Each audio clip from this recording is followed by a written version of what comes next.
Bonsoir à tous et bienvenue sur le plateau d'Un cœur qui écoute, votre émission de spiritualité. Ce soir, je vous invite à découvrir le parcours singulier de Loïc Tertrais, qui vient de publier La quête de Maître Fulano, roman aux éditions Pierre Tecky. Bonsoir Loïc. Bonsoir Cyril. Alors, on va parler un petit peu de ce livre qui parle un petit peu de vous quand même en creux, Oui. Notamment de votre métier, car je crois que vous êtes avocat. Voilà, avocat au barreau de Rennes, Voilà. En effet, oui. Et puis, on va en parler dans un instant, ainsi que votre situation familiale, la vie de foi dans tout cet univers. Mais juste avant, je vous invite à nous lire un extrait de texte de votre choix. Alors j'ai choisi un texte de Marie-Noël, la poétesse Marie-Noël, que j'aime beaucoup et qui est un peu un livre de chevet pour moi. Donc je vous lis l'extrait. La ville est prospère sans doute, on y mange, mais les maisons n'y sont pas heureuses. Elles n'ont pas le droit d'avoir chacune sa lampe, ses gens autour, sa petite joie intérieure à elle seule. La joie vit d'air libre. La joie a besoin de respirer. Dans cette rue, la joie mourra, est morte déjà étouffée. La joie est pour chacun de nous, j'enlève mes lunettes. La joie est pour chacun dans sa chose unique, dans ce don de soi-même à soi-même que, malgré toute fraternité, nul ne reçoit d'autrui. Elle est pour chacun à cette merveilleuse place ingouvernée, insoumise de l'âme, où joue à sa manière toute neuve un petit enfant désobéissant, sans s'occuper de ce qu'en font autour de lui les grandes personnes bien ordonnées qui ont remonté et mis en marche une quantité d'ingénieurs et de contremaîtres, groupes, sociétés, syndicats. Elles sont là toutes ensemble à obéir dans cette rue, à travailler pareil, à gagner pareil, à acheter pareil, à manger pareil, à coucher pareil, à penser, aimer, haïr, chanter, crier pareil, vêtues de couleurs pareilles. Qui sauvera maintenant sa chose unique ? Sauver la désobéissance. On sent que la joie est vraiment au cœur de cet extrait. C'est quelque chose d'important pour vous ? La joie, la liberté, il y a plusieurs mots dans ce texte. Il y a joie, liberté, désobéissance. Et pourquoi c'est important ? Alors c'est important parce que par ma profession, l'avocat est quelqu'un qui doit être libre et désobéissant. On va dire qu'une personne vient nous voir au cabinet et nous dit voilà, on me réclame telle somme d'argent, telle chose. Eh bien l'avocat, par principe, c'est un peu adolescent, mais par principe, va dire non, je m'oppose à quelque chose. Donc c'est un petit peu, ça me touche dans ce sens-là, ça me touche par ma profession. Ça me touche aussi à titre personnel parce que cette recherche de joie, de liberté est quelque chose qui finalement me guide dans toute ma vie, dans mon parcours professionnel, ma vie personnelle, mes questions personnelles. Et puis c'est aussi d'actualité quand on parle de joie et de désobéissance. On a eu des périodes de confinement. Et finalement, qu'est-ce qui est le plus important ? Ce texte parle de liberté intérieure. Et lorsqu'on faisait nos petites balades dans le quartier à 1 kilomètre de chez nous, eh bien, on pouvait le faire de deux manières, en train de regarder nos portables, à scroller, ou alors à cultiver cette liberté intérieure par la littérature, par la méditation, par des textes, par l'admiration des choses qui sont autour de nous. Et finalement, le premier comportement n'est pas forcément très libre, est un comportement un peu grégaire. Le deuxième est un comportement qui permet une vraie liberté intérieure. Et du coup, je trouve que ça rejoint l'actualité en disant on cherche aujourd'hui, et c'est légitime, en période de confinement, on a cherché à aller plus loin, faire plus de kilomètres, mais finalement, la vraie joie et la vraie liberté étaient d'abord intérieures, et c'est ça qu'il fallait cultiver. Quand je vous entends, j'ai aussi le mot esprit d'enfance. L'esprit d'enfance, alors c'est pas l'esprit puéril, c'est pas la puérilité de pas grandir, je pense que de ne pas affronter. C'est-à-dire l'esprit d'enfance, lorsqu'on grandit, on se confronte à des épreuves. Naturellement, on se confronte à des épreuves. Alors, l'esprit d'enfant, l'esprit puéril serait de vouloir tout éviter à tout prix. L'esprit d'enfant serait de vouloir les traverser, mais en gardant une sorte de confiance et en gardant cette joie, si possible, en se disant finalement, c'est juste la vie, mais gardons la joie et voyons plus loin avec espérance. Vous avez une petite cinquantaine, vous êtes marié, père de famille de 5 garçons, ça va de 18 ans à... 5 ans. 5 ans. Ouais. Cet esprit d'enfance, vous avez réussi un peu à le garder ? Si oui, comment ? En puisant à quelle source ?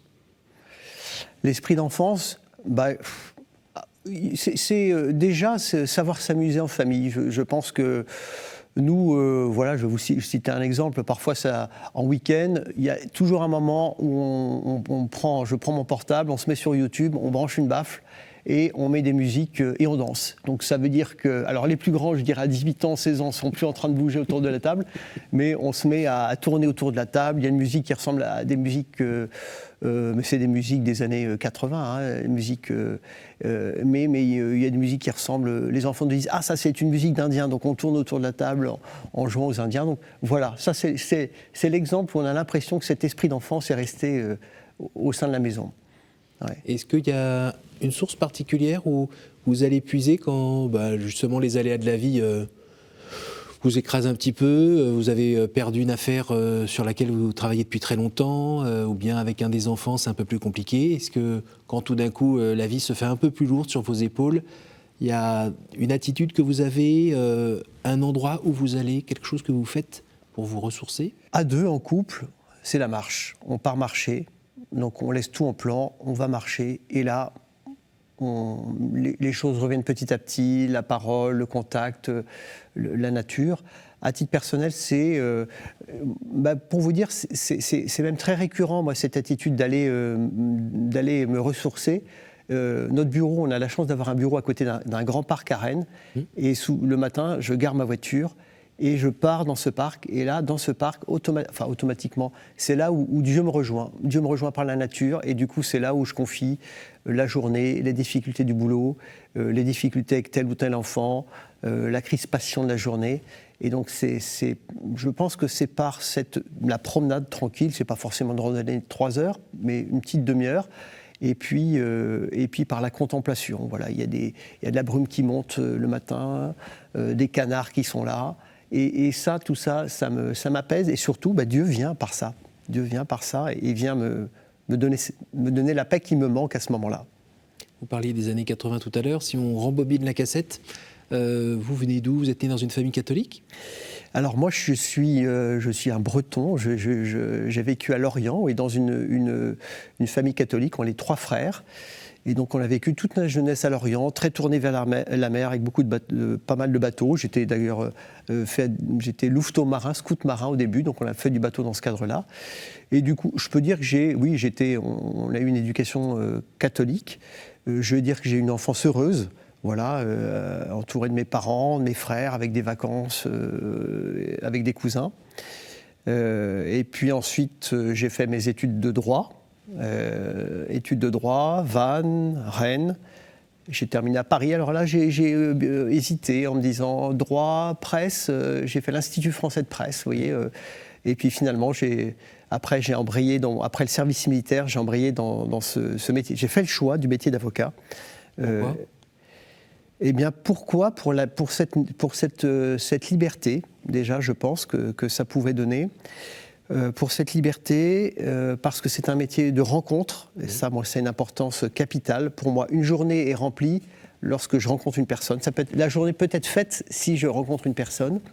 Donc l'aspect intellectuel, l'aspect de rencontre, et puis sortir du bureau, puisqu'on va plaider des affaires et on va aux expertises. Et ça peut arriver, là, nous, on a des affaires qui peuvent nous mener jusqu'à Ouessant. Donc aller à Ouessant, aller-retour dans la journée. Et là, c'est extraordinaire, quoi. Voilà. Et le côté liberté, c'est le côté aussi indépendance ?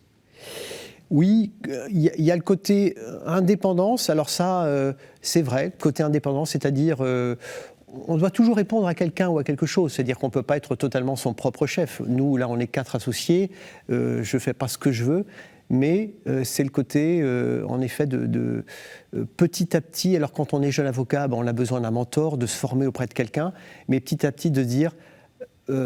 j'arrive à l'âge où je veux en effet avoir cette liberté, cette indépendance d'action, oui. Et vous pensez que vos principes chrétiens ont une influence sur la façon dont vous menez cette vie professionnelle ? Oui, je pense que ça... Je pense d'abord par l'attention aux personnes. Je pense qu'on essaye de se dire, quand le client vient, je pense qu'on peut avoir cette attention et voir une prière. Moi, ça m'arrive dans des situations difficiles où de dire « Esprit Saint, viens », voilà, d'invoquer simplement l'Esprit Saint parce que on est dépassé. Enfin, voilà, quand il y a un drame dans une famille à la suite d'un décès, on est dépassé. Donc il y a une partie qui nous dépasse et nous, on est chargé d'un petit bout de cette situation-là. juridique, qui ne réglera pas tout, qui ne réglera pas une douleur. Et du coup, ma foi mène dans le sens où ce n'est pas que mon affaire. Donc je remets l'affaire à Dieu par une prière. Et puis bien sûr, on essaye d'être dans la vérité. Voilà, dans la vérité, de ne pas raconter des blagues, de ne pas demander une attestation, une fausse attestation pour dire on va faire le maximum pour gagner. Le but n'est pas de gagner, mais de rester dans la vérité. Donc il y a des moments où il faut trancher. Il y a des moments où il faut trancher. Et c'est pas 100% de joie et 0% de peine. Et puis parfois même, nous, on ne sait pas. Parfois, le client nous dit « moi, c'est ça ». Et on ne sait pas. Et parfois, c'est le jeu du procès où d'un côté, il y aura deux positions un peu exacerbées, mais même de bonne foi des deux côtés, et le juge sera chargé de faire la part des choses. Mais si on sait qu'un client nous dit, qu'une personne qui vient nous voir veut nous faire raconter des cracks ou une bêtise, à ce moment-là, pour l'avocat chrétien, son devoir serait de dire pas avec moi, pas avec moi. Alors la pâte humaine nous permet de voir des diamants, de l'or, des choses qui brillent, mais aussi des choses plus difficiles. Vous parliez tout à l'heure de situations d'héritage ou autres. Est-ce qu'il y a des moments où vous êtes un peu écrasé par la noirceur de l'âme humaine ? Pas seulement la vôtre, mais celle des gens que vous côtoyez ? Oui, déjà la mienne, c'est vrai. Déjà la mienne, j'ai du boulot, moi, c'est vrai. Ça, c'est vrai que j'ai du boulot. Mais oui, écrasé. Et puis, je pense que du coup, l'âge aidant, j'ai commencé le métier en 1998. Donc là, au début, je pense qu'on peut avoir des grands coups d'abattement. Et c'est normal parce qu'on perd une affaire ou parce qu'on se dit, mais comment ça, cette personne a gagné alors que je suis persuadé du contraire, qu'elle ne pouvait pas gagner. Donc on est abattu. C'est pas juste. Donc après, on peut mettre en place tous les moyens pour faire appel, se dire comment peut-on résoudre cette affaire de la manière la plus juste possible. Et après, on se dit que la justice n'est qu'une justice humaine et que voilà. Donc je pense qu'avec les années, eh bien, on apprend. Pas à prendre du recul avec le mal et à l'affaiblir, mais à se dire finalement ça existe et c'est comme ça. Oui, parce qu'il y a des réseaux. Il y a des réseaux, par exemple, de gens qui s'entraident et qui influent un peu sur le cours de la justice, qui font que c'est pas vraiment la justice qui y sort, c'est quelque chose qui est parfois le fruit d'un arrangement de certaines personnes. C'est vrai, on dit ça, et ça existe sûrement, et c'est vrai. Et en même temps, moi, j'ai rencontré, je vois le côté des choses, des juges qui font vraiment bien leur boulot, parce que on peut dire beaucoup de choses aussi. On peut dire, tiens, tel juge, on l'entend, c'est des bruits de couloir dans les tribunaux. Tel juge, il est plutôt pro-locataire ou pro-propriétaire. Du coup, vous voyez, vous parliez de réseau, mais ça peut être aussi simplement des sensibilités. Des sensibilités. Et donc ça existe. On ne parlait pas de franc-maçon. Oui. Ah oui. Moi, je ne pensais pas forcément à ça non plus. Mais il y a des sensibilités. Mais moi, j'ai vu, j'allais dire que je vois les juges qui font plutôt un super boulot. Donc moi, la majorité des juges que j'ai rencontrés font un super boulot, sont à l'écoute et essaient de faire un travail. Alors, ils sont débordés aujourd'hui, ils sont vraiment débordés. Donc, ils ont moins de temps par dossier, mais ils essaient de faire vraiment un travail d'écoute et puis de synthèse juridique des deux thèses que leur apportent les deux avocats. Alors vous êtes tombé dedans quand vous étiez petit pour votre vie de foi, et est-ce qu'à un moment, je ne sais pas, à l'adolescence ou jeune adulte, vous avez gentiment laissé un petit peu tomber parce qu'il y avait d'autres choses plus intéressantes à faire le dimanche matin par exemple ? Oui. J'ai pas vraiment laissé tomber, mais donc j'étais c'est vrai, on doit tous s'approprier la foi, et donc moi j'étais un simple chrétien, on va dire, à un moment sociologique. J'allais à la messe très régulièrement. Est-ce que j'ai raté ? Oui, j'ai dû rater ça m'est déjà arrivé. Mais comment je suis retombé personnellement dans la foi, ça a été d'abord par le message de vérité et de beauté de l'Église. Et je faisais partie, quand je suis rentré en fac, c'était ma première année de fac, j'ai monté des petits groupes d'études de la doctrine sociale de l'Église. Alors, c'est pas moi qui faisais les enseignements, on allait pêcher les enseignements à droite à gauche. Et là, moi, je me suis vraiment dit, mais ça, c'est vrai. Et si ça, c'est vrai, je peux y adhérer. La foi que j'avais avant, qui était purement familiale, là, je découvrais la beauté de la vérité et qu'on pouvait vraiment avoir confiance dans ce que disait l'Église. Il y avait donc, c'était vérité et beauté. Donc c'est vraiment ça qui a été la conversion. Donc c'est la conversion de la tête. Et puis il y a eu la conversion du cœur avec ma femme. on a beaucoup cheminé avec la communauté de l'Emmanuel, Oui. notamment, et ça, il y a un moment où ça m'a vraiment aussi, ça a été une grande étape pour moi, parce que je voyais de la joie, et de la joie qui s'exprimait par le corps, par la louange, par les émotions, et je me suis dit, mais oui, la vérité, le positionnement du chrétien, il est là, c'est-à-dire cette joie profonde qui montre aux autres que la foi chrétienne n'est pas simplement qu'intellectuelle, froide, eh bien, c'est vraiment quelque chose de très important. Donc ça, c'était vraiment une deuxième partie de mon étape de conversion. Et dans la première partie, c'est là où il y a notamment Ictus ? Oui, Ictus. Donc moi, ça a été vraiment très important. Ictus, qui est, à l'époque, ça s'appelait l'Institut, c'était un nom un peu bizarre, l'Institut catholique et technique d'utilité sociale, donc qui est à Paris, le siège social est à Paris. Rue des Renaudes. Rue des Renaudes.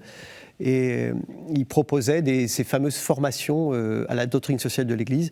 Et donc moi, je me suis beaucoup nourri de ça pour ma foi chrétienne, mais pas, c'est-à-dire intellectuellement. Ouais. Ça, c'était pour la tête. Et pour le cœur, la communauté d'Emmanuel, est-ce que vous avez vécu une expérience de rencontre un peu plus personnelle avec le Christ dans ce cadre-là ? Dans ce cadre-là, alors moi, l'Emmanuel, on l'a connu l'Emmanuel parce qu'on est parti en coopération avec la Fidesco au début de notre mariage en 2002-2004 en République dominicaine. Alors la Fidesco nous a envoyés en République dominicaine, non pas au Club Med, mais dans une ville. Oui, mais il y avait quand même des cigares. il y avait des cigares et de la bière présidente et du rhum. La vraie vie, quoi. C'est ça, c'était quand même réaliste. Mais et donc en fait, moi, je pense que c'était un basculement, quoi. On voyait cette fois, alors on a été à Paray-le-Monial où on a découvert les louanges joyeuses de la communauté de l'Emmanuel, mais aussi à l'étranger, on a découvert, par exemple, il y avait là où on était, la communauté du Père Tardif, oui. Qui est une... Emiliano Tardif, brésilien. Alors, je crois qu'il est canadien. Alors, oui, pardon. Oui, canadien. Vous avez raison. Canadien, converti par des charismatiques. Au début, il les trouvait complètement dingues, et en fait, il a été soigné par eux. Et converti. Et il a créé une communauté qui s'appelle les Siervos de Cristo Vivo, qui est une communauté apparentée, sœur à la communauté de l'Emmanuel, avec de la louange. Il y avait dans la ville où on se trouvait des soirées de guérison. Et tout ça, finalement, ça nous a converti le cœur. Le rôle aussi de l'adoration. J'ai découvert l'adoration par la communauté de l'Emmanuel, d'aller se poser devant le Saint-Sacrement, et d'être là gratuitement, sans rien faire, voire on gamberge un peu, mais c'est pas grave, on est là gratuitement. Et donc, il n'y a pas spécialement un moment de rencontre avec le Christ qui vous vient en tête tout de suite ? C'est plutôt quelque chose de régulier, Oui, j'ai pas déterminé un seul moment précis. Alors j'ai des souvenirs, j'ai à Paray-le-Monial, c'était avant notre mariage, une grande soirée justement d'adoration où le Saint-Sacrement passait au milieu, donc c'est des moments qui ont été forts pour moi, où finalement on dit à Jésus, avec ce que je suis, je te donne ma vie. Et quand on est célibataire catho, et peut-être avec un peu de pression pour dire, tiens, pose-toi la question d'être prêtre ou je ne sais quoi, c'était un pas. La transmission de ce qu'on a reçu en termes de foi auprès de ses enfants, auprès de ces gaillards, c'est facile ? Non, c'est pas facile. Et nous, là-dessus, on a fait du chemin parce qu'au début, on s'est dit, pour être une famille catholique, avoir des enfants catholiques, il faut qu'on leur donne le bon packaging. Allez, aux scouts. Voilà, les scouts. On était dans une paroisse. Servant de messe. Voilà, et donc les aînés ont commencé à le faire, et puis ça n'a pas forcément marché. Il y en a qui, les week-ends d'enfants de chœur, c'était terminé, on a dû en chercher un parce qu'il ne dormait pas, donc c'était pas son truc. Et du coup, maintenant on est sur quelque chose j'allais dire, tous nos enfants ne le veulent pas. Les premiers l'ont fait, ceux qui ont suivi ne le font pas. Il y en a un qui est louveteau, le quatrième est louveteau, donc on a 5 garçons, le quatrième est louveteau, le troisième ne l'est pas, le dernier, est-ce qu'il le sera, est-ce qu'il sera scout, on n'en sait rien. Mais maintenant on est beaucoup plus ouvert, se dire finalement, le chemin qui mène à Dieu est beaucoup plus large. Et je pense, moi, qu'il faut d'abord privilégier cette liberté. Dieu aime l'amour. Finalement, si on veut résumer notre foi, c'est l'amour. Et l'amour, il suppose la liberté. Donc, du coup, il faut qu'on s'aime plutôt. On est plutôt à se dire aujourd'hui, il faut semer cette liberté chez nos enfants. Ça veut pas dire ne pas leur parler de foi. Et je dis pas qu'on est nickel là-dessus. On fait en prière, en famille, etc. On est vraiment pas nickel du tout, mais... C'est avec la musique aussi ? Avec la musique. La musique, les enfants qui jouent de la trompette et autour de la table, autour de la prière. Alors ce serait une idée pour remettre ça au goût du jour. Mais, donc ça, voilà, donc il faut pouvoir montrer qu'on prie. On va à la messe le dimanche, donc nos enfants nous accompagnent. On invite le curé, voilà, mais on a pris beaucoup de recul en se disant, c'est plus le packaging habituel, enfant de chœur, scout, etc. Qu'on décline sur les 5 ? Qu'on décline sur les 5. Il y a vraiment 1000 moyens. Donc ça vous angoisse pas ?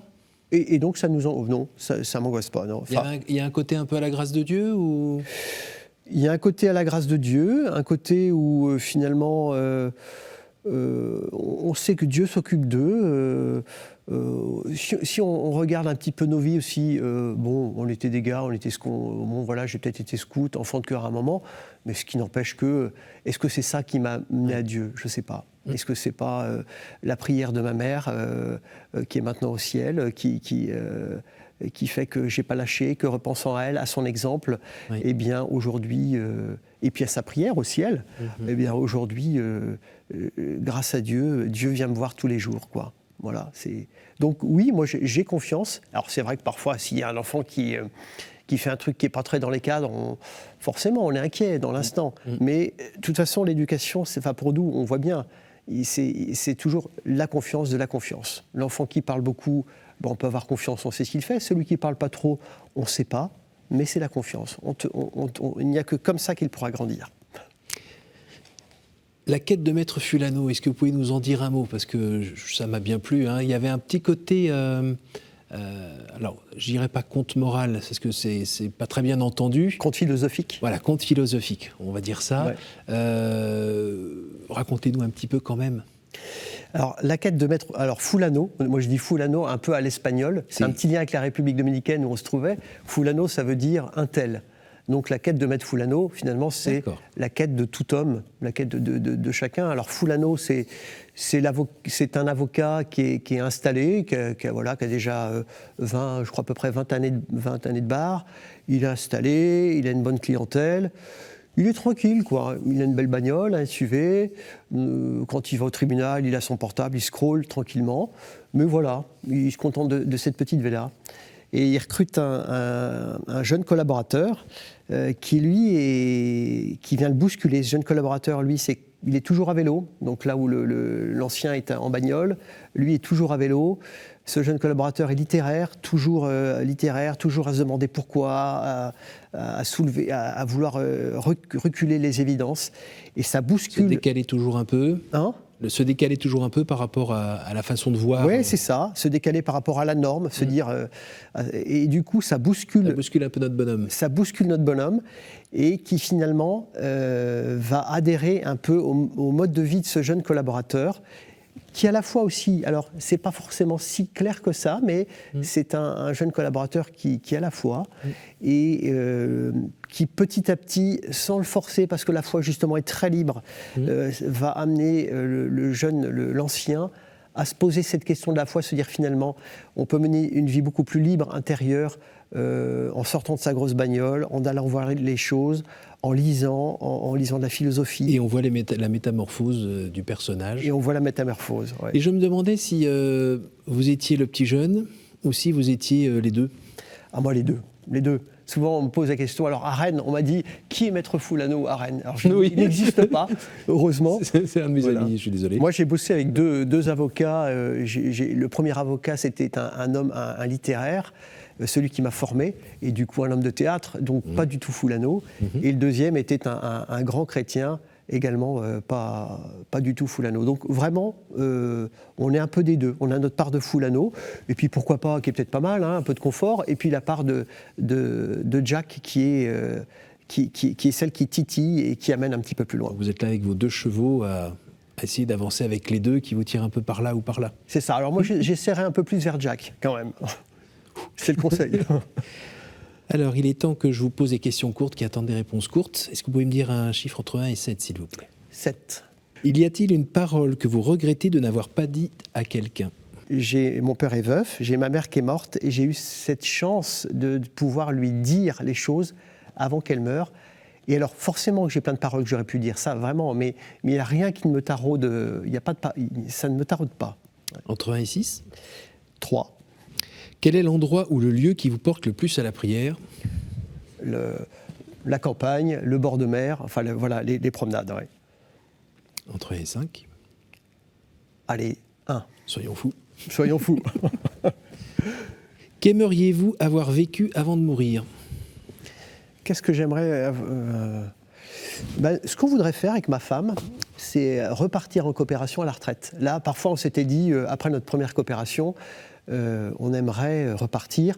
C'est pas réaliste, on a 5 garçons, mais on trouve que notre vie nous sépare bien assez avec mon métier d'avocat. Alors, je rentre déjeuner, je suis là tous les soirs, mais vraiment vivre une belle aventure de couple en coopération, 2 ans, 3 ans, 4 ans, ça nous plairait vraiment. Ouais. Voilà. Super, beau programme. Oui. Merci beaucoup Loïc, merci d'être venu nous apporter un peu de Bretagne et puis un peu de fraîcheur, d'esprit d'enfance, on l'entend bien derrière vous et on l'avait déjà perçu dans le livre La quête de Maître Fulano, paru aux éditions Pierre Tecky. Merci Cyril pour votre accueil. Merci à vous tous pour votre fidélité. N'hésitez pas à partager ce programme grâce à notre site www.ktotv.com et puis évidemment, je vous donne rendez-vous la semaine prochaine.